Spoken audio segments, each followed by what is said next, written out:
Welcome back to the Black and Gold Report. I'm Kevin Freeman. We're joined now by head softball coach Lucinda Melanson. Coach, welcome back to the program. Thank you. Let's talk a little bit about how the softball team's doing to this point. You're 4-7. Assess the start of the season for the Lady Braves. I think right now I'm proud of where we're at. I think we've have at least 3 or 4 games that are in our loss column that should be in our win column. But in general, I feel like we've come out to a better start than we had last year.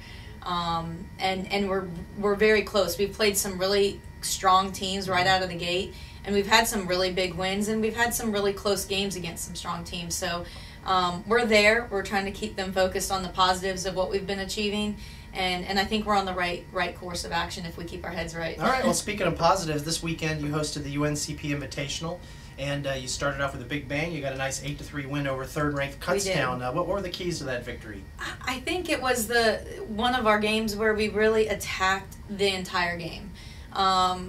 Sometimes we get caught playing a little bit more not to lose than fearless and really wanting to win. And I felt like we just were aggressive. We came out strong early, and they kept putting the pressure on Kutztown, and that was the key. And really, it was one of our better performances by both Star and Natalie on the mound. Our defense held strong that game, and it was just an all-around great game. The girls came out with the right mindset and played hard. And it definitely shows that the team does have the capability when they put things together yes. to play with we and do. beat anybody. It's there. Well, let me go off topic a little bit and talk a little bit about the logistics behind setting up a tournament like this. You bring a bunch of schools in to play each other, sort of a round-robin tournament. First, how's it decided who you're going to invite to this tournament, and then what do you do? What kind of work do you do to make it all go smoothly? Well, in some cases, we have some teams that come back fairly consistently, and so we always make sure that they have, an invite. But we really just send out a mass invite a couple weeks after. For instance, in a couple weeks from now, we'll send out a mass invite for next year's tournament and just see the responses that we get. Sometimes there's certain teams that we know may be more interested than others, so we'll contact them. But it's really an open forum. And as far as putting it together, most of the work is done logistic-wise beforehand, the scheduling, trying to appease everybody's travel schedules and desires, as well as the cage times and things like that. It's a complete team effort, sports information staff, athletic training staff, my staff, my 2 assistants, Coach Smith and Coach Brown, did a phenomenal job holding down the fort in a lot of cases where I wasn't able to be there for certain things. The team helped in between every game, getting the field ready and lined and dragged, and so it's really a complete department effort, and it really allowed.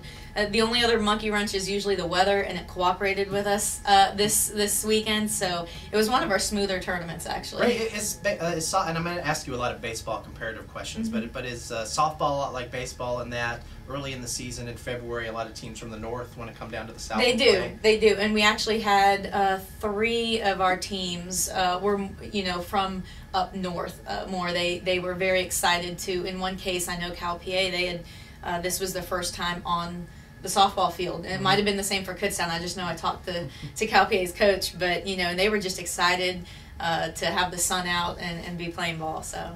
All right. Well, we talk a lot when I talk with you. We talk a lot about the importance of pitching in softball, yes. of course. And Natalie Kleeman and Star Gilly, who you mentioned already, have done pretty well for you so far. Talk about how important starting pitching is in softball. It's the most important. It's pretty key. It keeps your game going. It keeps your team alive. So it's something that and there's a different mindset between a lot of times the mindset of starting a game versus coming in and relieving a game. So but both Star and Natalie, they've done well, and we've been proud of their work. I'm not going to say I'm satisfied, because I know they have better performance in them, and I've seen that performance, and we're just still waiting for it to be a consistent thing for both of them. But I have high expectations for them both, for our whole entire staff. We're starting to get everybody back healthy. So I'm hoping that they buckle down, and what the good performances that we've seen will continue to improve and get even better, because they have a lot of potential. We have about 30 seconds for the break, Coach, but why do pitchers in softball seem to have better endurance than baseball? I think a lot of it's, our motions are completely different. It's not as much of a wear and tear on the shoulders for softball pitchers. It's a little bit more of a natural motion.